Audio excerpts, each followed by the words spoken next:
professora Valdirene Ambiel e também conosco o Carlos Araújo. Não, é Carlos Augusto. Carlos Augusto. Pascoalucci. Carlos Augusto Pascoletti. Pascoalucci. Pascoalucci. Isso. Pascoalucci.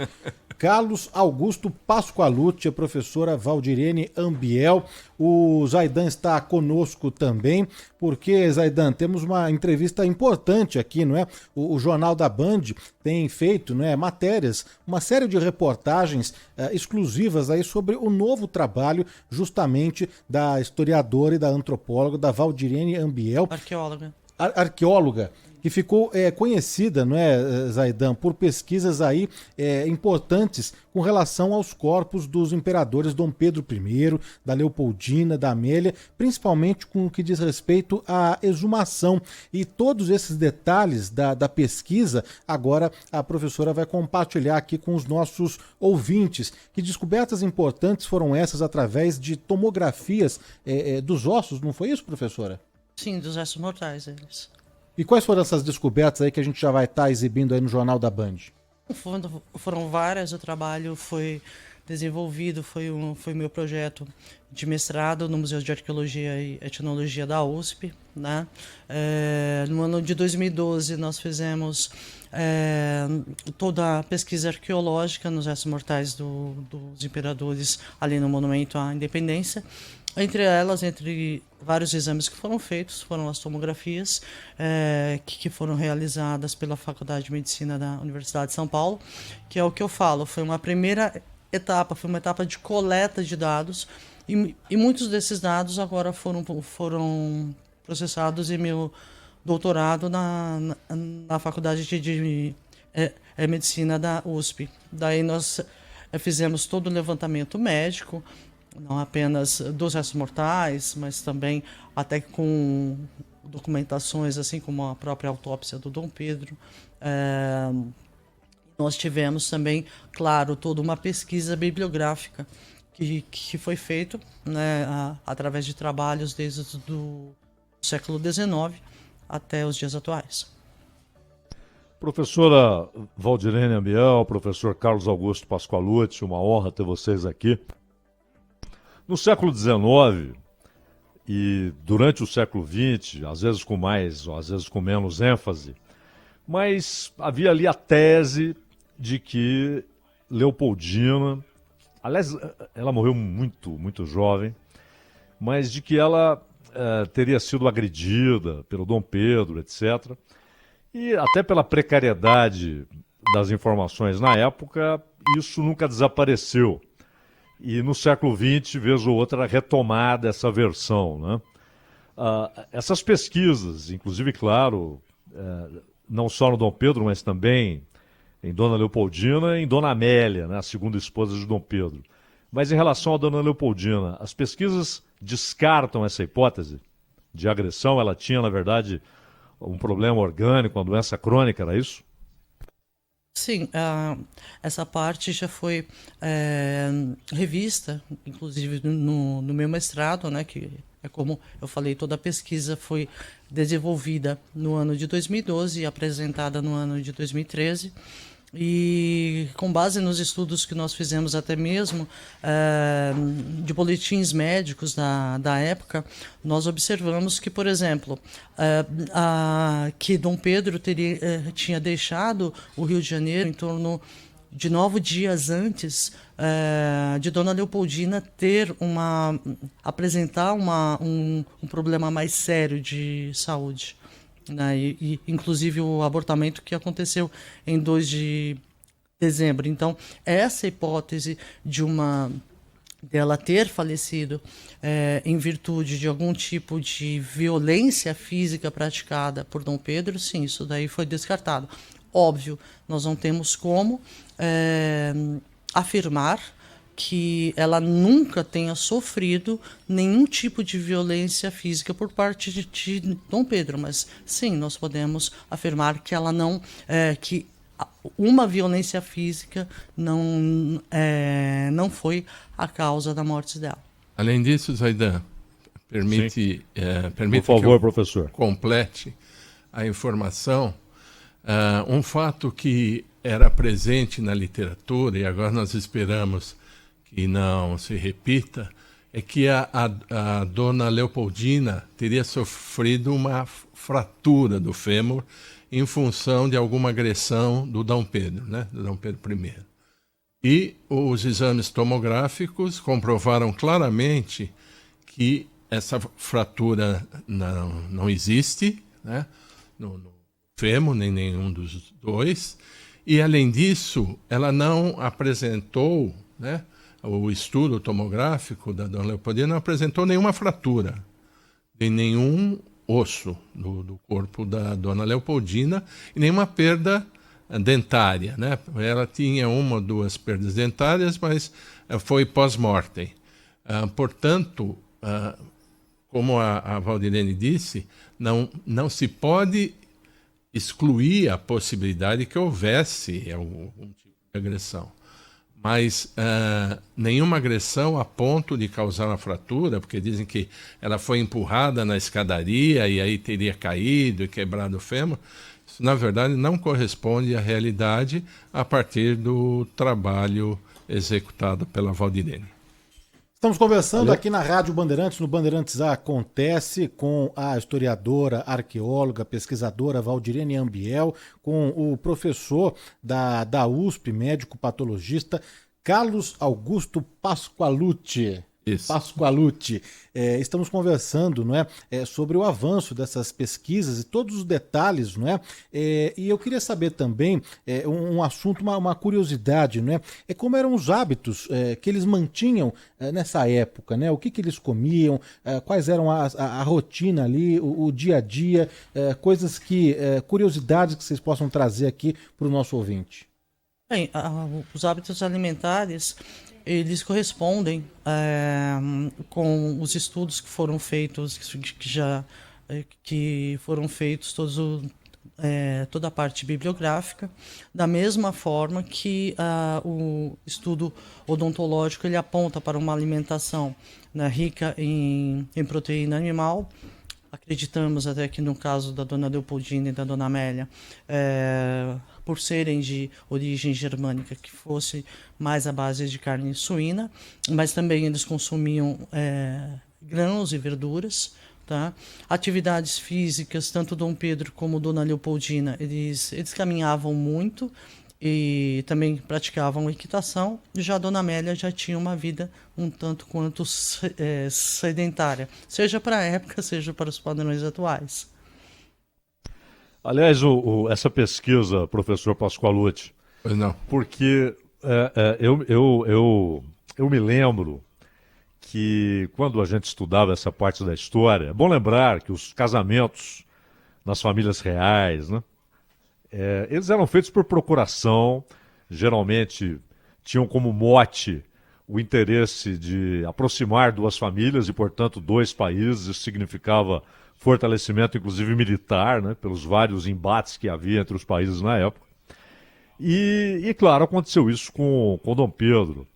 Aliás, quando ele procura uma segunda esposa, depois da morte da dona Leopoldina, o que nós sabemos, não sei se vocês confirmam isso, é que ele recebeu relatos de que Amélia, que era muito jovem, né, na classificação de hoje era uma menina ali no final da adolescência, né, e no entanto, as informações que ele recebeu é de que era uma pessoa muito educada, refinada, e ao mesmo tempo falam da estatura dela, que era uma mulher alta, etc.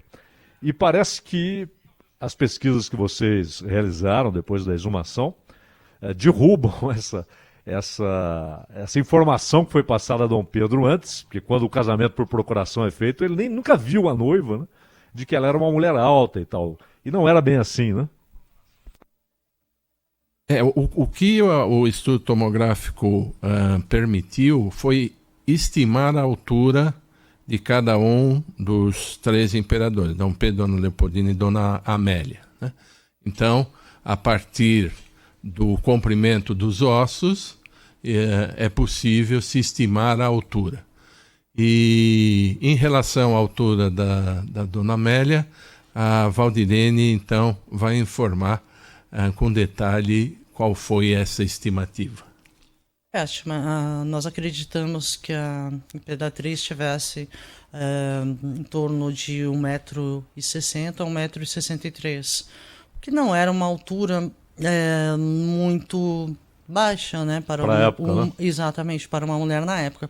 Quando eles se casaram, Dona Amélia tinha 17 anos de idade. E é como o senhor bem falou, esse período, esses casamentos, essas uniões, elas eram única e exclusivamente ligações de Estado, né?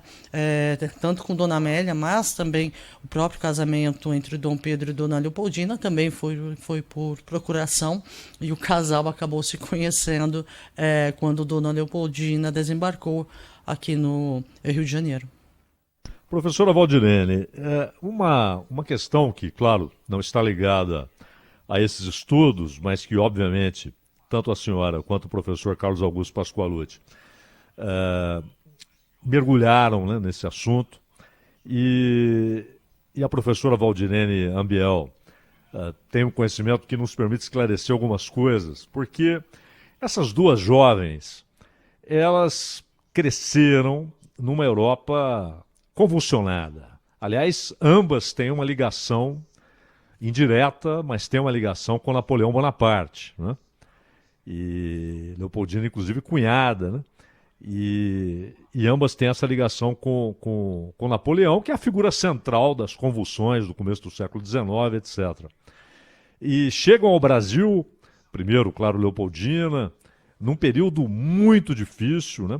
Tanto que ela tem, os relatos mostram isso, até alguma participação junto com José Bonifácio em algumas decisões de Dom Pedro relacionadas à independência. E Amélia, Dona Amélia, num período já com a independência relativamente consolidada, mas com os problemas em Portugal, né, que obrigam Dom Pedro a ir embora, ir para Portugal para defender o reinado da irmã contra o tio, né, contra o irmão dele, contra o tio dela, o Miguel. E aquela jovem Amélia vivendo tudo isso, fica no Brasil, vai para Portugal, tanto que ele morre na Europa, né, e ela também. Isso, pelos estudos que a senhora fez, como é que essas jovens, né, tão novas, mas imagino preparadas para um casamento como esse, como é que elas enfrentaram uma vida inteira de convulsões, né, na Europa, no Brasil? Como é que elas lidaram com isso? Bom, vamos começar por Dona Leopoldina. Ela foi criada num mundo, né, que, embora a família tentasse protegê-la da melhor forma possível, não apenas ela, mas como os irmãos, de todos os conflitos, as guerras napoleônicas, as invasões, né, inclusive, o senhor bem apontou, teve o casamento entre Napoleão Bonaparte e a arquiduquesa Maria Luísa, irmã de Dona Leopoldina, em 1810. Então, tudo isso afetava muito, até por cartas. Eu fiz muitos estudos assim, em trabalhos que já foram feitos em cartas escritas por Dona Leopoldina, e não é raro ver que isso feria muitas vezes, em muitos casos, a mulher Leopoldina. Uma das cartas dela para a irmã Maria Luísa, inclusive, falava abertamente que as princesas não tinham o direito de serem felizes. Então, isso é muito forte, em detrimento de uma época. Dona Leopoldina, ela sabia, ela tinha consciência de todo o trabalho de Estado que existia por trás, porque da mesma forma que era importante para Dom João VI essa união com a Áustria, até mesmo para diminuir essa influência da Inglaterra em Portugal naquele momento, para a Áustria também era importante, uma vez que o Brasil era um país imenso, né? Na época era muito maior territorialmente do que hoje, e isso representava uma questão assim de uma riqueza natural muito importante para essa Áustria. Tanto que, junto com Dona Leopoldina, em 1817, quem acompanha a comitiva da Imperatriz, são duas fragatas austríacas cheias de cientistas que, inclusive, desenvolvem uma das maiores pesquisas científicas já feitas aqui nas Américas, que foi a missão austríaca. Mais tarde nós temos Dona Amélia, que fica muito pouco tempo aqui no Brasil, sim, porque o país ele passa por muitos problemas que levam Dom Pedro à abdicação, e ele vai para a Europa, né, para tentar reaver o trono de Portugal para a filha, a Princesa Maria da Glória, que mais tarde se torna Dona Maria II, e Dona Amélia o acompanha nesse sentido, e claro que para ela, na Europa, ela estava um pouco mais próxima da família. Então não foi tão complicado quanto foi para a Dona Leopoldina, uma vez que a família dela estava em Viena e ela sozinha aqui no Rio de Janeiro, tanto que ela vem a falecer aqui no Rio de Janeiro em 1826. Já a Dona Amélia, claro, passou por muitos problemas seríssimos, inclusive o próprio óbito do marido em 1834. E da filha depois, né? Oi? Isso. E da filha depois, aos 20, né? Isso, aos 20 anos de idade. Então foi uma vida muito complicada mesmo após a morte dessa filha. A Dona Amélia ela tem essa dedicação, né, às instituições de caridade, inclusive constrói um hospital ali na Ilha da Madeira. Até os dias atuais, muitas instituições ligadas à saúde em Portugal têm encomendas, né, que levam o nome da Imperatriz do Brasil, da segunda Imperatriz do Brasil e Duquesa de Bragança, que foi Dona Amélia. Então, realmente, para essas mulheres era um pouco complicado, mas creio eu que, olhando por esse lado, embora, sim, Dona Amélia tenha tido a perda do marido e o horror de perder a filha, mas o fato dela estar na Europa, estar um pouco mais próxima dessa família, eu acho que a situação dela foi menos ruim do que para a Dona Leopoldina. Eu acho que talvez para a Dona Leopoldina, principalmente a distância entre a família e os amigos, claro, foi muito séria. Zaidan, me permita. Sim, claro. Aproveitando que hoje é o Dia da Mulher, é importante nós falarmos sobre Dona Leopoldina e a sua influência, né, junto a Dom Pedro, principalmente em convencê-lo, né, que era o momento de se proclamar a independência do Brasil, né. Além disso, ela teve uma atividade junto à ciência, né? Ela apoiava a ciência, ela tinha conhecimento de mineralogia, de botânica e mais ainda, né? Ela tinha um grande amor pelo Brasil, né? Então foi uma perda muito grande para o Brasil o falecimento de Dona Leopoldina. Então é uma figura que, principalmente num dia como hoje, o Dia da Mulher, deve ser lembrada e ressaltada a sua importância para a história do Brasil.